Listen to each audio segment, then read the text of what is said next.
देख रहे हैं फ्रंटलाइन 24 और मैं हूं आपके साथ निर्भय किशोर। बीजेपी प्रत्याशी ने मधुबनी में नामांकन कर लिया है। अशोक यादव नामांकन के साथ ही उन्होंने शक्ति प्रदर्शन कर दिया, लेकिन अब उनकी सभा खत्म हो चुकी है। इस सभा में जो लोग पहुंचे थे, किस तरीके से बीजेपी के साथ हैं, क्या उनकी सोच है, क्या वो कहना चाहते हैं, अब लोगों से बात करते हैं और उनसे समझने की कोशिश करते हैं कि आखिर में मधुबनी में बीजेपी की स्थिति क्या होगी। तो अब की बार 400 पार नहीं, बल्कि अब की बार आर या पार का प्रण लिया गया है मधुबनी में। और यहाँ जो लोग आए वो लोग जा रहे हैं सभा से पहले, उनसे समझने की कोशिश करते हैं। युवा से शुरुआत करेंगे। मोदी को साथ में लेके जा रहे हैं, कितना समर्थन, कितना समर्थन? पूरा 100 में 100। विकास की बात की जाए, क्योंकि इस बार जो नारा दिया गया है, रोजगार सबसे बड़ा मुद्दा है विपक्ष की तरफ से। विपक्ष कह रही है कि हम रोजगार दे रहे हैं। रोजगार बेहतर है या जो पूर्व में काम हुआ है वो बेहतर है? रोजगार बेहतर है। तो फिर किसके साथ? मोदी इसी से। बुजुर्ग हैं, बखूबी आपने कई चुनाव को देखा है, समीकरण भी बखूबी समझते हैं। पूरी विधानसभा की स्थितियों की बात की जाए और एक तरफ अशोक यादव और दूसरी तरफ उनके पिता, उन्होंने भी पूरे समीकरण को समझा है, बखूबी मजबूत उनकी स्थिति होगी। आप कैसे देख रहे हैं इस पूरी स्थितियों को? देखिए, बाप और बेटा दोनों समान अंतर है। अगर बेटा जो है वो बाप से भी कम नहीं है, वो बाप से कम नहीं होगा भविष्य में। बाप तो बाप ही है, लेकिन बेटा भी उससे कम नहीं होगा। अब की बार आर या पार? आर पार। मधुबनी कितना तैयार? पूरे तैयार 100%। कहीं कोई अति नहीं है, रुकावट नहीं है। जो इन्होंने किए हैं, इनके पिताजी जो किए हैं, विकास जो धारा बहाए हैं, धारा प्रवाह विकास किए हुए हैं। मधुबनी में हम लोगों को चलने का रास्ता नहीं था, अभी हम लोग स्कूटर से, मोटरसाइकिल से हुर्र निकल जाते हैं, 4 चक्का से निकल जाते हैं। यही इनका देन है यहाँ। तो वोट अशोक यादव को या हुकुमदेव यादव? नहीं, अशोक यादव जी का अभी तो मोदी जी को हम दे रहे हैं ना वोट ना। नहीं, चेहरा मैं चेहरा पूछ रहा हूँ। हाँ, तो अशोक यादव, लेकिन उनके पिताजी का भी कर्म का फल है, यहाँ उनका फल है, उनका प्रभाव है। जिससे हुकुमदेव यादव ने ये अपने भाषण शुरू किए हैं, महिलाओं का बड़ा जिक्र किया है, ये समीकरण साध रहे हैं क्या वो? हाँ, महिलाओं का इसमें योगदान है ना। 33% महिला का आरक्षण मिलेगा, तो उसमें सबको भागीदारी मिलेगा ना, इसलिए उनको साध रहे हैं। अब महिला बढ़ चढ़ के वोट करती है, नरेंद्र मोदी के साथ है। 85% लोगों को जो है से अनाज मिल रहा है फ्री में, उजाला योजना मिल रहा है, इसलिए जो है से महिला को ज़्यादा बढ़ावा दिया जा रहा है। जनक की धरती है, उन्होंने जिक्र किया है। जी जी जी। पंडित जी हैं, इसलिए मैं उस पर आ रहा हूँ। जी जी। ये जनक की धरती ने बहुत कुछ देखा है। ये आज से नहीं, बल्कि वर्षों पुराने और इतिहास में जब जाएंगे तो राजनीति समीकरण भी बहुत बेहतर रहा। क्या इस बार भी मधुबनी वही इतिहास को दोहराएगी?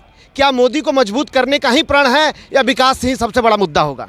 जी देखिए, मैं संत ही नहीं, मेरा सफ़र जो है एक सैनिक से संत तक का सफ़र है।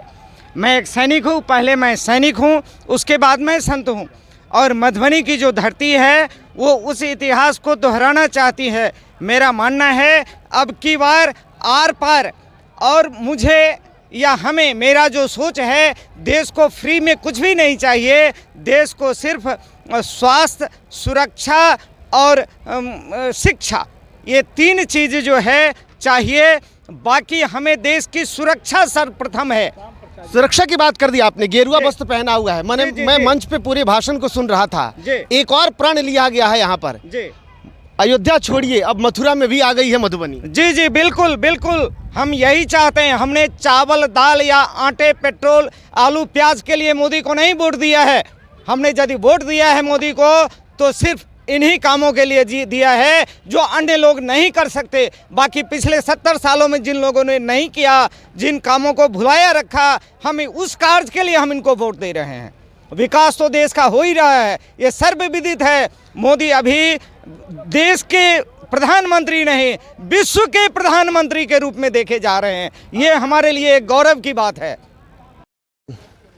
तो आज के मंच पे हमने सुना महिला सशक्तिकरण की बातें हो रही थी और खुद पूर्व केंद्रीय मंत्री हुकुमदेव यादव ने कहा महिला सशक्तिकरण। और जाहिर सी बात है कि देश में तस्वीरें भी बदली हैं और आज ये बदली हुई सूरतें दिख रही हैं। ये माथे पे पगड़ी कभी पुरुषों के सर पे सजा करती थी, आपको आज कैसा लग रहा है?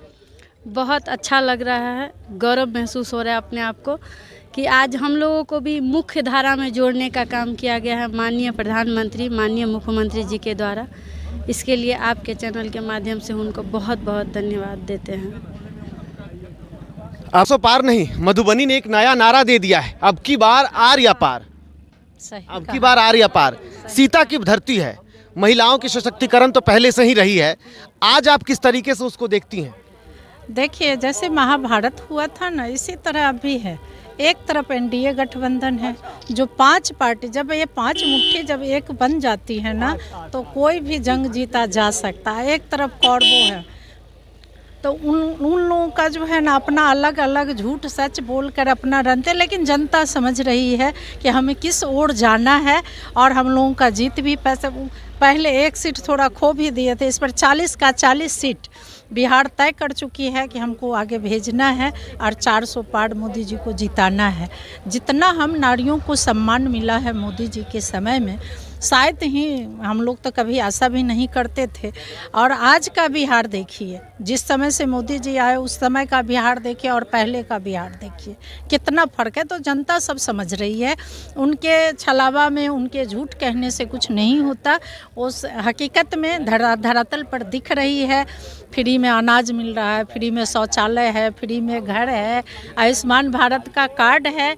हम महिलाओं को और क्या चाहिए, गरीब जनता को और क्या चाहिए। जब जाते हैं तो हमसे भी ज़्यादा जो गांव घर में जब जाते हैं तो वहाँ की जो महिलाएं, खास करके महिलाएं, जब उनसे मिलते हैं तो कहते हैं अरे किसी को नहीं हम जानते, हम तो मोदी जी को जानते हैं, हम कमल फूल छाप को वोट देंगे। तो ये बहुत बड़ी उनकी देन है कि आज तक कभी ऐसा नहीं हुआ था कि आज कमल फूल और हमारे माननीय प्रधानमंत्री मोदी जी को हर घर एक एक व्यक्ति, बच्चा से लेकर बुजुर्ग तक, सभी उनको जानते हैं। मतलब लहर है और पूरी लहर है। खास करके हम आधी आबादी तो पूरे साथ हैं। चलिए, रुक दिए थे क्या? चलिए ठीक है। आपने सुना किस तरीके से लोगों का जो मत है और लोग किस तरीके से बीजेपी के साथ हैं। मुद्दा क्या है वो आपके सामने है। एक तरफ विपक्ष, दूसरी तरफ एनडीए गठबंधन। समीकरण किस तरीके की बनेगी, सियासत कैसी होगी, ये तो जनता तय करेगी। मतदान के बाद ये तय हो पाएगा, जब काउंटिंग होगी तो पक्ष में किसके अधिक वोट पड़ा, जीता कौन। लेकिन जिस तरीके की विचारधारा के साथ लड़ाई चल रही है, वो लड़ाई कैसी होगी ये सब वक्त बताएगा। फिलहाल इतना ही। देखते रहिए फ्रंटलाइन 24। नमस्कार।